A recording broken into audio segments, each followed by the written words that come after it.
and legends like Isis and Osiris, Inanna, the resurrection, Odin, all of these, Persephone, the Greek myths, so-called myths, they're all powerful, very powerful spiritual allegories. And if you have enough knowledge and read into these myths, there's a lot of spiritual knowledge there, secrets that are revealed. To the average person, just reading them, they're stories. Poseidon, the Greek gods, the Roman gods, and they had parallels. Christianity, being an exception, took all of those so-called myths, spiritual allegories, and just twisted and perverted them and turned them into where there's nothing spiritual anymore. And they didn't borrow anything. They severely attacked the pagan peoples. Mass murder, torture. It was unbelievable how many millions that were systematically tortured to death in the most heinous ways and murdered by the Catholic Inquisition. And the Catholic is the original Christian church.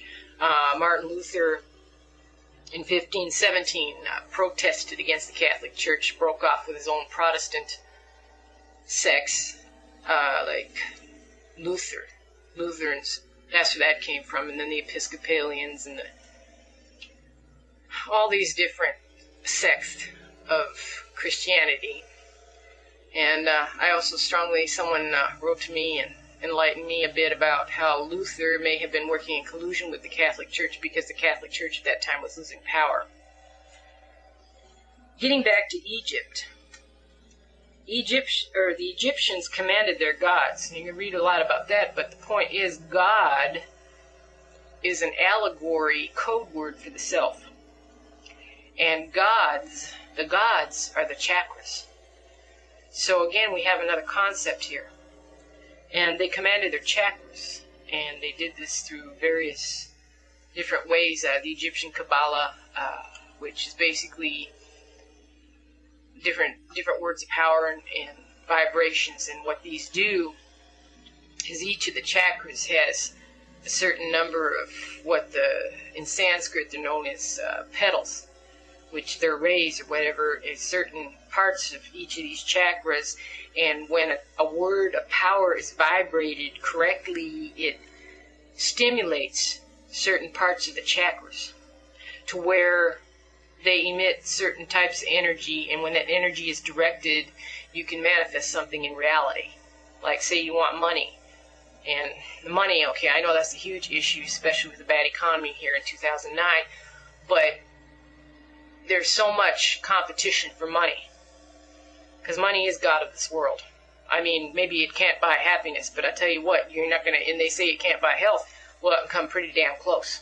Because I tell you don't have any money, you're not going to eat, and you're not going to be very healthy, for one. You're not going to have a roof over your head. You know, I can go on and on and on with that. But my point being is, money, you have to be powerful spiritually to get it spiritually. I mean, to manifest it to where it's going to come to you in reality through your own spiritual efforts of directing energy, applying energy, and programming the energy.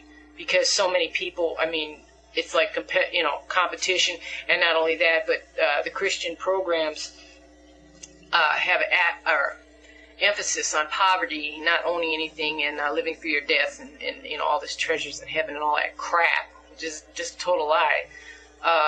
Another aspect that Christianity works for is to remove all wealth and power from the Gentiles so it can be kept in the hands of the Jews, who have unbelievable wealth, material wealth, because they've used occult power for centuries, and remove this from our people. And our people have been indoctrinated that poverty is a virtue. Well, then what's there worth living for if you don't have anything? And they do the same thing in the Far East, where Christianity is infested. The Far Eastern religions, to where some of these holy people, so-called holy people, they can meditate every darn day, but they're so indoctrinated they don't know how to use their own powers, and the guy's just standing there on the Ganges River with just a rag around, I mean, and that's it. Doesn't own anything, doesn't do anything, just sits there day after day and is sitting on a powerhouse and doesn't know how to use it because Christianity infested it to where all knowledge has been removed, and they basically just a beggar bowl, and that's it. And that's really sad, because his whole life is thrown away. doesn't have experience or anything. I mean, just basically like what Thoth said. Did the deceased live, embrace life enough to be able to live again in death? And that's sad. I mean, these people, they don't know. He could have gotten out of the poverty and everything, but I've seen these people just standing there, with a rag, just covering up their genitals over there, and that's all they got. And hair down to whatever, down to the waist, it matted, and just no sense, just day by day, not using his powers for anything, living for his death. And that's really, really sad. And it's another aspect of Christianity and what it does. And being strong in the truth, nothing can change you.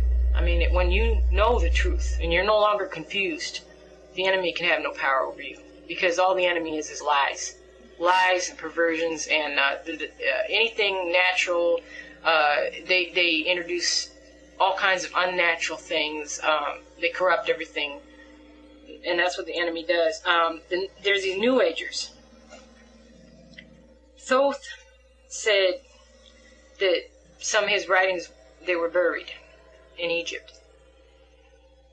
And one thing I tell you as a Satanist is you can't take things literally. It's usually, like I said, an allegory. You need to look, and in order to access the allegory, Satan and his demons will give you knowledge when you get to a certain point. They'll help you. They'll open it for you. And without them, you're not going to get anywhere. A lot of these New Agers are digging beneath the Sphinx in Egypt. They're looking for some papyrus or scrolls or whatever, and nobody's getting anywhere. And all of this is actually within us. Everything we need is within us. And we open ourselves, our souls, through power meditation. And this reveals to us knowledge, where we can see things that are right, like take the tarot, okay? And the tarot was given to us by Thoth and Satan, and it's ancient Egyptian in origin, and it's often called the Devil's Picture Book. What it is an extremely powerful, even though we use the cards for fortune telling, it's an extremely powerful message within all the tarot. The number of cards, 78, the suits, everything, is a powerful spiritual allegory for obtaining the magnum opus, which is the ultimate goal.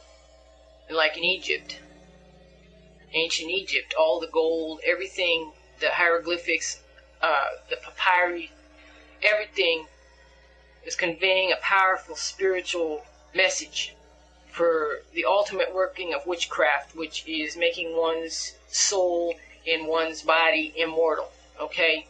And I'm not there yet. I haven't studied it enough yet, but Satan told me he's going to give this to me, okay? He'll do it in his own good time. One thing is being very patient. Another one that Thoth spoke of, God. God is also known as the force, the witch power, the bioelectricity that permeates every living thing, even inanimate objects. Everything's got an aura, and people who have opened their souls enough can see this. Okay, but it can take years of meditation, consistent meditation. The force, that's what they call God, but it's a neutral. It's not a person. It's not a being. The force will do whatever you tell it to do if you're strong enough and you can program it and you can direct the energy, the life-giving energy, the spark, and it's of the element of fire. The life force, I mean, if you've ever condensed your life force through power meditation, it can get awfully hot. In some cases, it can get in a person's feet, and they call that feet of fire. It can be awfully hot. The pyramids are, the number 3 is also associated with Thoth. And when we hear the number 3, it has to do with the 3 knots in the chakras. The base knot, the knot in the heart, and the knot in the 6th chakra before one gets to heaven. And heaven is a code word for the 7th chakra. And earth is a code word, or hell also is a code word for the base chakra. Then you've got and earth is like the heart chakra, the middle kingdom. these concepts of heaven and hell and that were stolen from Chinese Taoism. Everything in the Christian religion is left a trail a mile long, and all one has to do is sit down and study these days where knowledge is available. And you study Taoism, the Eastern religions, it's all been stolen, corrupted, and perverted in attempts to remove spiritual knowledge. And that's why they're over there they destroyed a lot of scholars have even destroyed a lot of papyri that have come in, ancient scrolls and texts that have come in and they claimed it in shipment or something, it crumbled because it was old. I've got a sermon on this and how our past is being systematically destroyed because there are certain elements, like I told you, the enemy works relentlessly to destroy any spiritual knowledge because they want to keep humanity as slaves. The Ankh, is also we see those holding the Ankh and it represents life. The Ankh is the word Ankh is a variation of Enki, who is, Enki is another name for Satan, our creator god, Ea, Enki, the Ankh. The Ankh symbolizes the life force, also the planet Venus, and we can also see the Ankh in one of Satan's sigils, where it's the cup, the elixir, holding the elixir of life, and the Ankh stands for the life force and the immortality. Thoth also taught that the universe out there, with all the galaxies and everything, because they astral project, is triangular shaped. I asked Azazel about that one time, and he said I said, what's beyond the triangular shape? And he said, there's the end of consciousness. That's what he told me. He said, there's no more consciousness.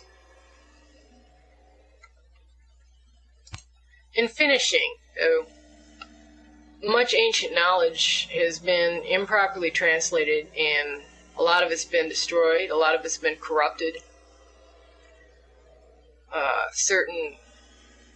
You have to have a strong knowledge of the Satanic Kabbalah, which is the Egyptian Kabbalah, the Runic Kabbalah, and all this had basically, the Jews took over the Kabbalah and completely perverted it and destroyed the knowledge within. It has to do with vibration, like Kabbalistic vibration, like how we open our chakras. The vibration, as I mentioned before, it stimulates certain aspects of the chakras that can make things happen for you that you desire in reality when directed. And a lot of this has been removed or taken as literal, to where Satan gives us this knowledge. And these scholars, they don't have that. The ancient, like they talked about festivals and that, they had to align with the planets, and they were actually workings. A lot of Sumerian words are vibrated, and is in the Necronomicon. And the Necronomicon spellbook is an excellent grimoire that works. But Satan showed me how to use this, and at this time, if you go to him, he'll show you how to use it properly.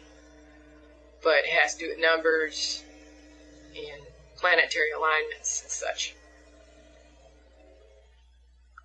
But the teachings of Thoth, in addition to the entire message of ancient Egypt and many ancient cultures, like the ziggurats, a number of steps, number 7 having to do with